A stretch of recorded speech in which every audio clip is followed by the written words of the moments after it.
Following the recent reports indicating that over 6 foreign coaches have applied for Uganda Cranes job to replace sacked Bobby Williamson, the Federation denies receiving any application. FUFA spokesperson Rogers Mulindwa says FUFA has not yet advertised the job since the position of the head coach fell vacant.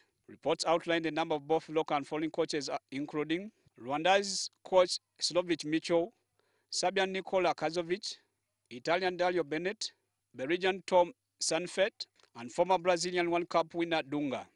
I'm receiving a lot of phone calls.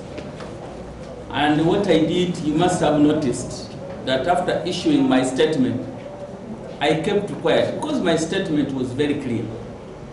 I have read stories in papers, very wrong stories, where some people even allege so and so has applied for this job, when they have not.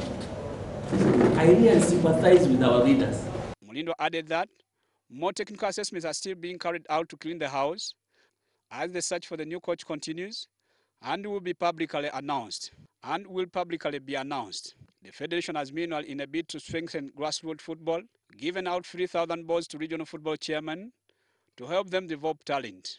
Federation President Lawrence Mulindwa said balls remain a big challenge to realizing the dreams of football development, as most upcoming teams have very few. And we have done it across the country, all the zones that constitute the Federation, about 13 zones. And within the zones, of course, we have the districts. So we are giving whatever district, whatever team rates the district at that level.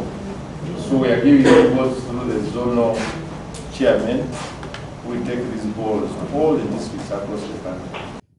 Meanwhile, all is set for the forthcoming 2013 Masaza Cup finals that kick off on 18th May 2013 in Kochi, with the host Kochi facing Budu. Frank Serugo, WSTV, Kampala.